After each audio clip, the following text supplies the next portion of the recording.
عليكم دمانتين مقعي وسهرة عبد محمود وحن لسعودي ديليجيت كيمي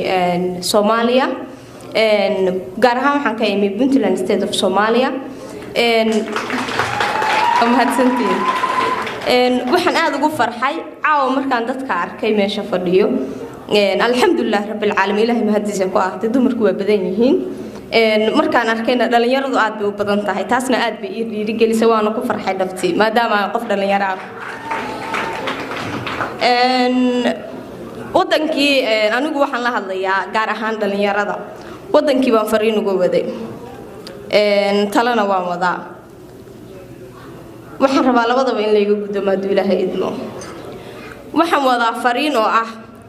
wadankii aniga ii jeedaan dadka wadanka khaladka ka aaminsano anaad ii jeedaan wadankan ku koray ku dhashay waxna ku bartay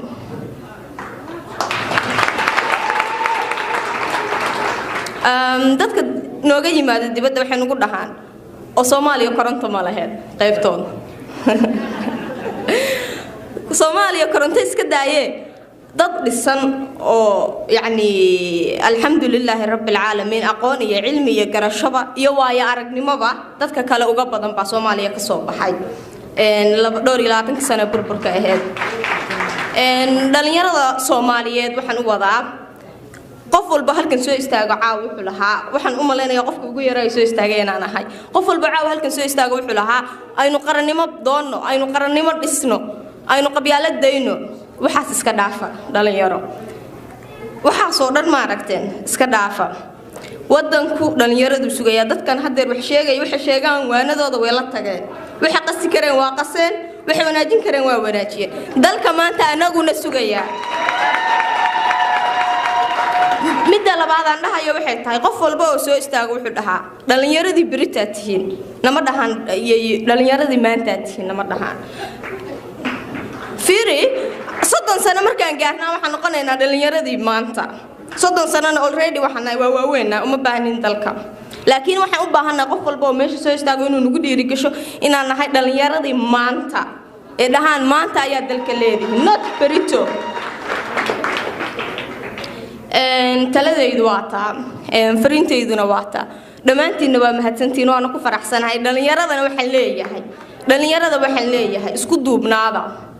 forgad qabiilkan iska dhaafa qabiilka waxaan maqlay in koox xitaa marka qaybtooda la isku raaco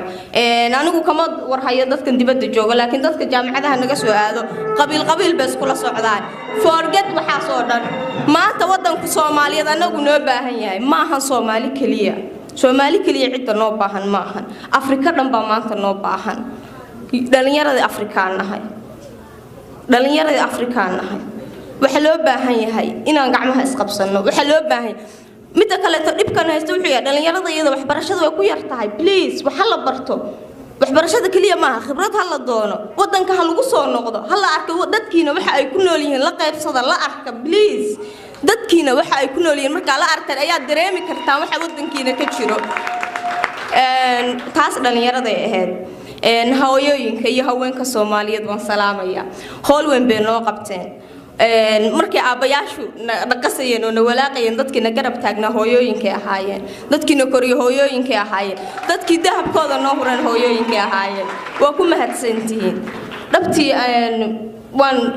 marka walba salaad tukada Ilaahay baan ku xamdinaqaa hooyaday baan u duceeyaa intaan aabahay u duceeyay laana hooyaday waxay ii tarbiyeysay oo ii dhistay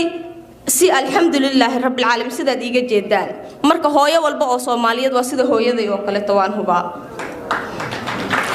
waad mahadsantihiin dhamaantiin salaamu calaykum waraxmatullaahi